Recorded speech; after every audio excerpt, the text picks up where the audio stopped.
You so much. మాకు terrific response వచ్చింది. యునానిమస్గా we had blockbuster reports from all kinds of screens. So hero గారు actually కారేకూడలో ఉన్నారు. So he is wished all the love and everything to the media and to the audience as well. 2 daysలో ఆయన ఇక్కడికి రాగానే will celebrate our success with them. So looking forward. Next మీదే ప్రతి episode ఇది పేలుతుంది.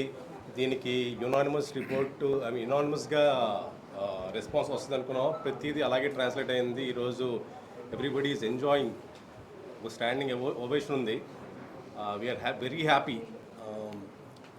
ఇకపోతే మనకి మన ఫ్రెండ్ వర్డ్ ఆఫ్ మౌత్ వచ్చినప్పుడు we are push to or we are drawn to theatres. మనం థియేటర్స్కి వెళ్తాము. అలాంటి ఒక మీకు వర్డిక్ట్ ఎక్కడి నుంచి వస్తుంది అంటే ఒక బుక్ మై షోలోనో, ఎందుకంటే ఆడియన్స్ ఓట్ చేసేది బుక్ మై షోలో కానీ, ఐఎండిబిలో కానీ, పేటిఎంలో కానీ, ఇలాంటి ఒక క్రెడిబిలిటీ ఉన్న సైట్స్లో you will reflect yourself. మీలాంటి ఫ్రెండ్స్, మీలాంటి ప్రేక్షకులు ఓటేసేది అక్కడ. అలాంటివి మీకు సూచికలు అన్నమాట ఈ సినిమాకి ఎందుకు వెళ్ళాలి అనేది. ఇకపోతే మిగతా విశ్లేషణ పేరుతో విషయం చిమ్మే ఏవైతే కొన్ని సైట్లు ఉంటాయో అసలు వాటిని పట్టించుకునే అవసరం కూడా లేదు. మీరు చూడాల్సింది, మిమ్మల్ని రప్పించడానికి కారణాలు ఈ సైట్లు ఉంటాయి. ఈ బుక్ మై షో కానీ, లేకపోతే ఐఎండిబి కానీ.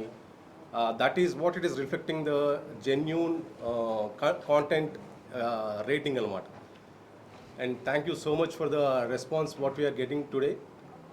We are much grateful to the audience. Thank you. Good evening అందరికీ. నేను పర్సనల్గా అంటే టాక్ ఫాలో అవుతున్నప్పటి నుంచి రాత్రి ఒక షో పడింది.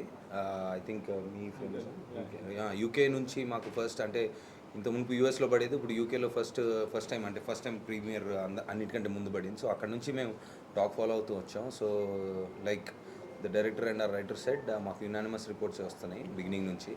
సో పొద్దున్న నేను పర్సనల్గా థియేటర్కి వెళ్ళి మా ఫ్రెండ్స్ అండ్ ఫ్యామిలీతో చూశాను అండ్ వేరే థియేటర్స్ కూడా వెళ్ళాను.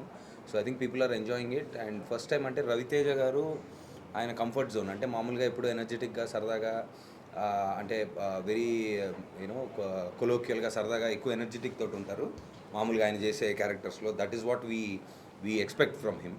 సో ఆయన ఇంత మునుపు అంటే నాకు మా వాళ్ళు కానీ ఆడియన్స్ కానీ చెప్పింది ఏంటంటే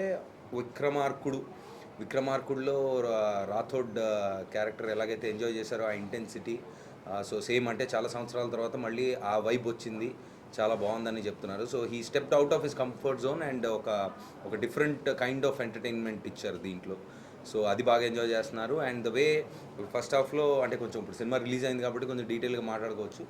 సో ఫస్ట్ హాఫ్లో ఎలాగైతే ఆ క్యారెక్టర్ ఏంటి, అసలు వీళ్ళ కథ ఏంటి అని ఒక కపుల్ ఆఫ్ క్యారెక్టర్స్ కొంత చెప్పడం, ఆ స్క్రీన్ ప్లే అలాగ ఓపెన్ అవ్వడం బాగా ఎంజాయ్ చేస్తున్నారు జనాలు. అండ్ అంటే ఇప్పుడు ఈ బిట్లుగా చెప్తే నేను కూడా ఫస్ట్ హాఫ్ అయిపోగానే పెడతారు కదా, ఫస్ట్ హాఫ్ టూ మచ్ ఉంది, సెకండ్ హాఫ్ ఇంకా బాగుంది, అలా కాకుండా. సో అండ్ సెకండ్ హాఫ్లో అంటే ఇదేంటి ఎక్కువ అంటే మా మదర్ కూడా నిన్న పొద్దున దాని గురించి మాట్లాడుకుంటున్నప్పుడు బాగా యాక్షన్ సినిమా లాగా ఉంది అన్నారు. సరే నువ్వు రా వచ్చి చూడు అన్న. So she was also very happy. ఎలాగైతే సెకండ్ హాఫ్లో అసలు కథ ఏంటి, మెయిన్ అసలు ఏం జరిగింది అని తెలుసుకుంటూ, ప్లస్ ఓహో ఇదనమాట యాక్షన్ బ్లాక్లు లేదా ఈ కథ అని main characters, main story open అయిన తర్వాత ఎలాగైతే ఎమోషనల్ ట్విస్ట్ తీసుకుంటుందో సినిమా, అది ఎవరో ఎక్స్పెక్ట్ చేయలేదు. మేము రిలీజ్ ముందు కూడా చెప్పాము, అంటే మామూలుగా యాక్షన్ కమర్షియల్ ఫిల్మ్స్లో యాక్షన్ తోటి ఎండ్ అవుతుంది, కానీ దీంట్లో మరి అది ఎలాగా ఈ సన్నటి కుర్రాడు అలా రాశాడు అనేది ఎవరికీ తెలీదు.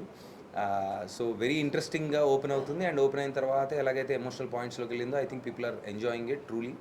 We been following. అండ్ నేను కూడా మామూలుగా నా ఇన్స్టా కానీ నా ట్విట్టర్లో I personally message a lot of people. So నాకు చాలా పాజిటివ్గా వస్తుంది. అండ్ పీపుల్ మీడియా ఫ్యాక్టరీలో I think their hit streak is continuing and we are all very happy.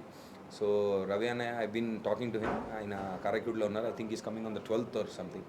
So ఆయన వచ్చిన తర్వాత మళ్ళీ బయట చూసిన సక్సెస్ని ఇంకా ఎక్కువ కనిపించేటట్టు ఇంకా ఎక్కువ సెలబ్రేషన్స్ మేము డెఫినెట్గా చేసుకుంటాం.